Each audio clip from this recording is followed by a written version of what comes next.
Bom, se você achou esse vídeo, parabéns, você acaba de chegar aos confins da internet. Projeto pessoal que eu não pretendo divulgar pra ninguém, é só uma parada de registro, mais ou menos. Enfim, explicando de uma forma bem grosseira, eu vou jogar e falar bosta.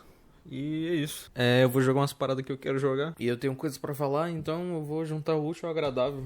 E vou fazer um vídeo sobre isso enquanto eu jogo. Tal qual os bons canais de long play antigamente faziam. Pegava um jogo, mal ligava pro que tava escrito na tela e ficava, sei lá, uns 3 minutos falando bosta. Não que BRKS Edu falava bosta, na verdade ele falava coisas bem interessantes. Mas tem que concordar que o Funk Black Cat falava muita merda. E é interessante porque eu lembro desses canais de long play com uma certa inocência, né? O cara falava era um monte de atrocidade. Atrocidades criminosas, né, como hoje em dia a gente tem, mas confesso que a maioria dos palavrões que eu aprendi com Funk Black Cat, com Alan Zoca, com essa galera aí. Enfim, voltando ao que eu tava falando antes, eu vou rejogar umas paradas que eu quero, que eu já joguei, e eu vou começar por Metroid Prime. Foi um jogo que eu joguei o remake recentemente, remake não remaster, mas porra, é quase um remake, e aí me deu muita vontade de jogar o original, e é exatamente isso que eu vou fazer. Não sei por quanto tempo eu vou continuar isso aqui, eu pretendo fazer esse jogo pelo menos até o final, não sei se eu vou gravar outros vídeos, não sei se eu vou ter saco pra ele, mas enfim, esse primeiro vídeo eu imagino que provavelmente vai ser um desabafo mais do que tudo, não um desabafo chato que os youtubers geralmente fazem em meio de carreira, vai ser só um desabafo padrão, afinal eu não tenho como botar uma câmera e fingir que eu tô muito triste e ficar com a iluminação porca se eu não estivesse ligando porque eu tô fazendo, mas eu só tô fazendo isso aqui porque eu não tenho tempo pra fazer outro tipo de vídeo, infelizmente. Eu queria fazer um review desse jogo, eu queria fazer um review de muita coisa, pra falar a verdade, e eu simplesmente não posso porque eu não tenho tempo. Eu tenho um monte de vídeo engavetado, mas eu queria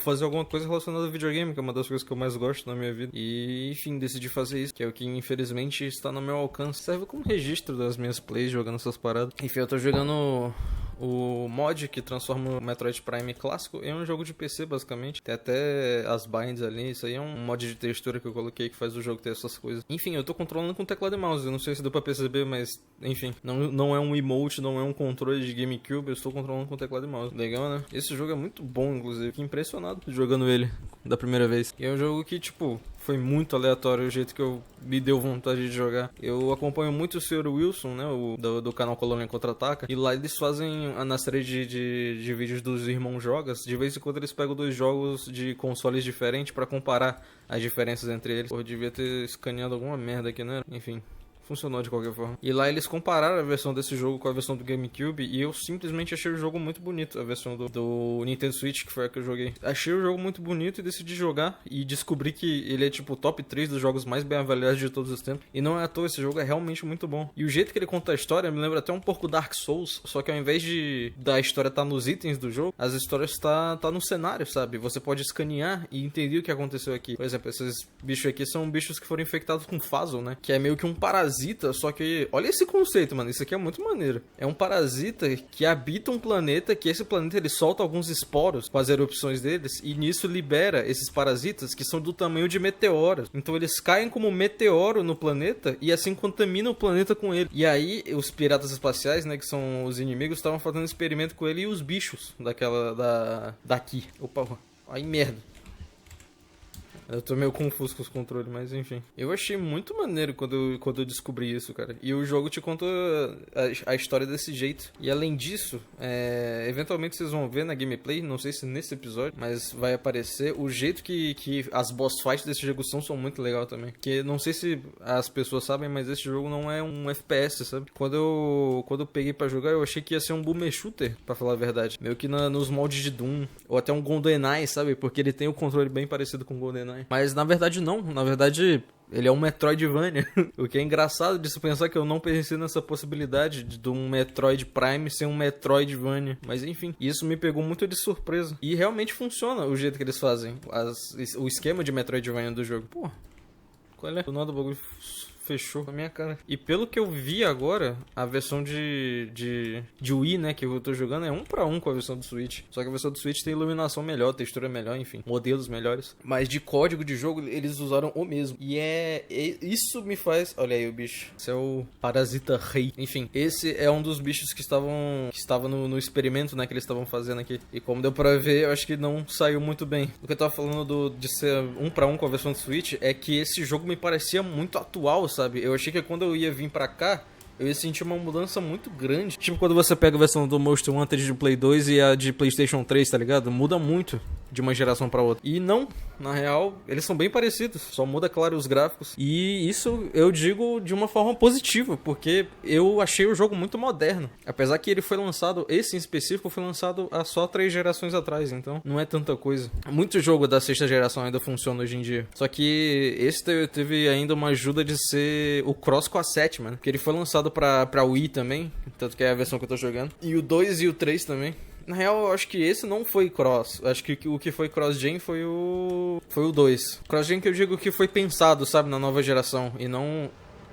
Beleza. E não que foi só lançado, que ele também lançou pra nova geração, mas ele foi pensado primeiramente em ser lançado pra 6ª. Só pra 6ª, que era o que eles tinham na época. E pensando nisso, é muito louco, mano. Ele segue sendo muito atual. Inclusive como um FPS pra computador, tá ligado? Foi pouquíssimas as modificações que o povo fez aqui. No máximo só um controle de bind, sabe? Mudar as bind. Deixar a mira centralizada, sabe? Ai, que merda. E enfim, deixar o widescreen, pá. Mas de qualquer forma ele funciona bastante. Só esse lock aí que é bem jogo de console, né? Bem coisa de jogo de console. Mas não tem muito o que fazer. E ajuda bastante. Tem muito bicho nesse jogo que se move muito rápido. A Inlock ele ajuda você a não ficar tonto jogando. Aí isso aqui eu também acho muito maneiro. Não essa parte em específico, mas quando você passa por uma área onde tem vapor, tem muito isso nesse jogo. Tem uns lugares que tem um certo clima, sabe? Uma atmosfera que faz com que o capacete da Samus embace. E aí, eu sempre me perguntei isso, desde que eu vi aquele unboxing mortífero do Sr. Wilson, que ele... Olha, eu falando do Wilson de novo, mas fazer o quê? Eu assisto muito cara. Ele faz um unboxing de um capacete de edição de colecionador do Dungai, né? E aí nele ele fala que embaça muito quando ele tá falando. E eu sempre me perguntei isso, porque eu sou usuário de óculos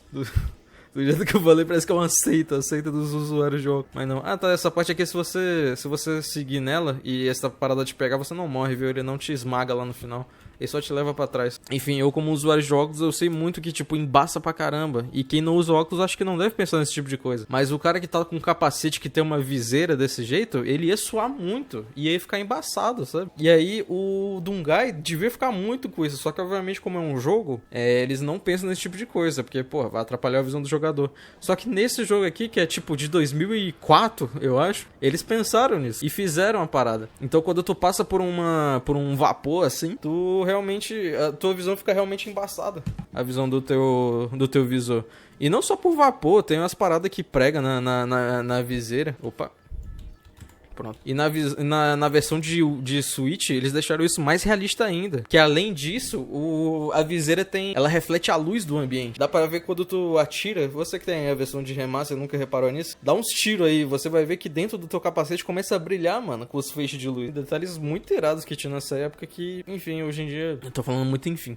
Hoje em dia não se preocupa tanto com esse tipo de coisa, eu acho. E é que nessa época os consoles eram bem limitados. Eles arrumavam forma de deixar o jogo mais realista, mais imersivo com essas coisas pequenas. E hoje em dia, exemplos como Red Dead Redemption 2, eles fazem isso bastante. Como The Last of Us faz isso bastante. Só que eu queria que os jogos mais se preocupassem com mais detalhes, sabe? Os jogos se preocupassem com mais detalhes do que de cenário, de aspectos, assim, de física, do que com realismo em gráfico, sabe? É porque eu acho que a Nintendo nunca teve um console bom o suficiente pra fazer esse tipo de coisa.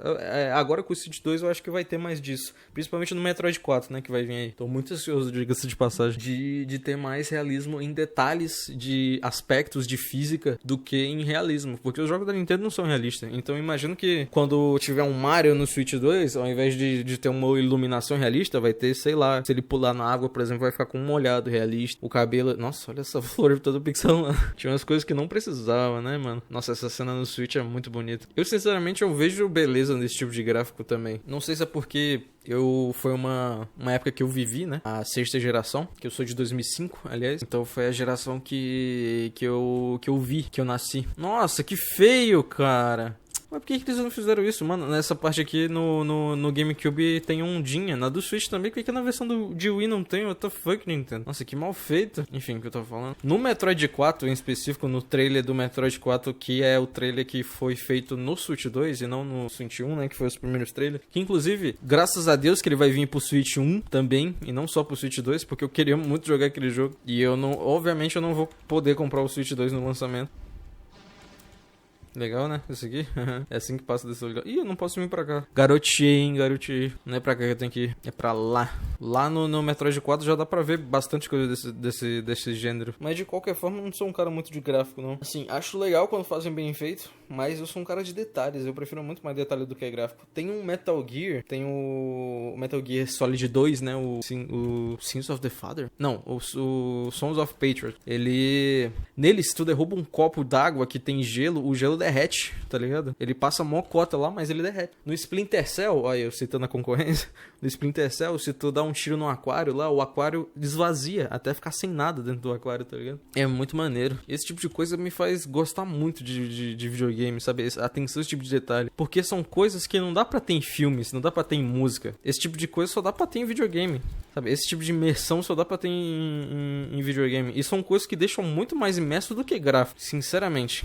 Eu não... Esse jogo ele é um Metroidvania, só que como ele é tipo o pai dos Metroidvanias, não esse em específico, né? Mas a franquia Metroid em si. Só a parte mecânica do Metroidvania. Não tem a questão do RPG, sabe? Da progressão em sistema de RPG. Então, nesse caso aqui, você pode ignorar muito, se você quiser, muito easy, assim, os inimigos. Porque eles não vão te dar XP. O máximo que você faz é matar eles pra pegar vida, no máximo. Tá dando tá dando 20 minutos de vídeo, mas eu acho que eu vou seguir até meia hora, porque eu preciso acordar minha mãe. E ela me disse que era pra acordar ela em meia hora há 10 minutos atrás. Há 20 minutos atrás, no caso. Então vai ser o tempo certinho. E já vou enfrentar o primeiro boss. O que eu vou falar pra vocês? O Metroid, né?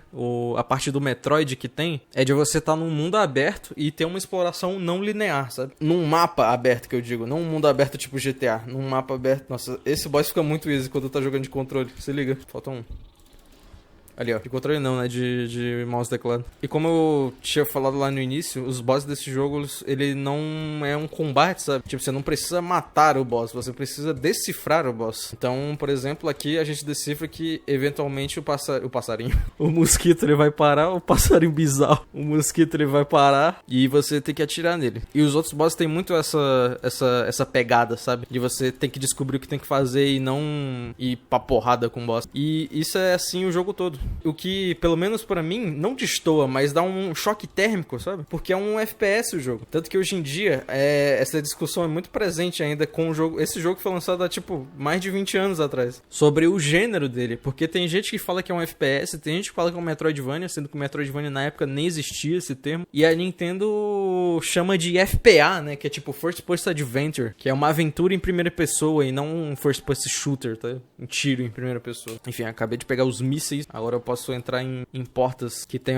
esse cadeadinho. É um jogo muito misterioso, inclusive. Tem muitas coisas nele que não são respondidas, né, no game, mas não chegam a ser, tipo, furos. São só questões misteriosas, assim. Tem coisas que não são respondidas, né, e fica por interpretação. E isso se você ligar pra história, sabe? Se você fizer que nem eu que vou fazer aqui e não ler não escanear nada, sabe? E não ler nada sobre o jogo, eu não vou fazer isso porque eu já fiz, eu já zerei esse jogo. Você não vai ter essa dúvida. Então, tipo, é um jogo que se estende naturalmente, sabe? A pessoa pode jogar o jogo e só jogar, e aí ele vai ser só um jogo de tiro com exploração não linear, muito bom, diga-se de passagem. Ou a pessoa pode aumentar a escala desse jogo e transformar ele numa coisa muito maior se ela for atrás da história, se ela for atrás do significado, sabe? E não um jogo que sei lá, te dá a sensação que você tá fazendo algo errado, não indo atrás da história. Obviamente, nesse jogo aqui, se você for jogar a primeira vez, você vai ter que escanear, porque é assim que funciona a progressão desse jogo. Você não vai saber o que você tem que fazer se você não escanear as coisas. Mas só isso você geralmente pode fazer só pra saber onde é que você precisa ir.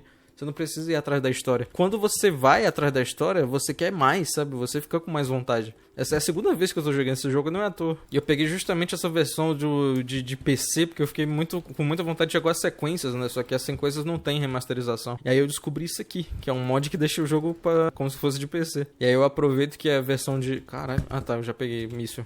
Eu tava indo atrás de mim, por isso que eu não tava indo. Tava só matando os bichos. E sim, você vai matar os bichos para isso, basicamente. Pra pegar recurso. E não pra subir de nível. Eu gosto, de certa forma, disso. Eu também gosto dos Metroidvania, tipo Symphony of the Night, né? Mas dá uma folga, sabe? De você só explorar. É basicamente só um passeio que você faz.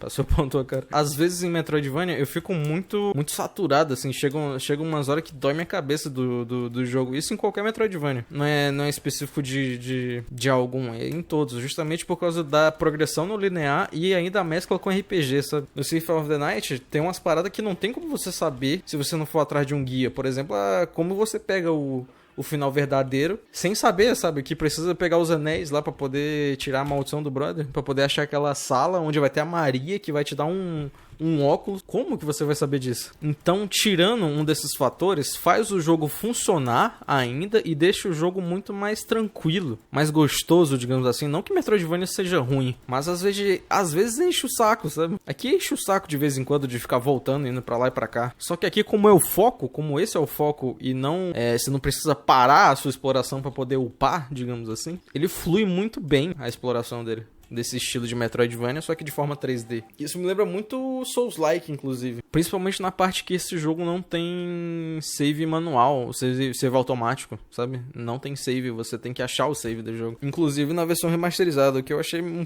ponto não negativo, mas meio estranho, sabe? Pelos padrões do dia de hoje. Eu não tenho problema com um jogo que tem save localizado, sabe? É uma das coisas que eu mais gosto em Dark Souls, inclusive. Mas além disso, não tem nem fast travel, sabe? O Dark Souls, eventualmente você dá uma respirada porque o jogo tem esse fast travel. Fast travel, não sei falar. Eu tinha que ir pra algum lugar, não tô lembrando. Pra cá, tem uma parada ali em cima que dá pra ir. E eu não fui ainda. Eu esqueci completamente o que eu tava falando, meu Deus. Enfim, subi aqui na parada. Mas aqui lembrei o que eu tava falando. Aqui no emulador a gente tem save states, né? Então é mais tranquilo. Mas eu zerei o Metroid Prime Remaster na raça mesmo. Não tem save state em emulador Nintendo Switch. Infelizmente. Deixaria o jogo mais atrativo pro pessoal de hoje em dia. Eu não tenho um problema com isso. Mas pra hoje em dia a gente tem que reconhecer que é meio what the fuck. Espero que no 4, apesar que os rumores que o 4 vai ser um mundo abertão. Então acho que não vai precisar nem de save, tipo salas de save, eu acho que ele vai salvar sozinho. Tal qual um jogo de mundo aberto mesmo. Mundo aberto moderno, no caso. GTA San Andreas ainda salvava manualmente. Falando em save, né? Aqui é justamente um dos lugares onde tem um save. Inclusive, o mó interessante esse save. Me lembra Final Fantasy VII por algum motivo. Enfim, nesse save vai ser aqui onde eu vou encerrar essa gravação. E muito obrigado pra você que ficou até aqui. Obrigado por me ouvir. Eu falo muita merda, eu sei. Enfim, até a próxima.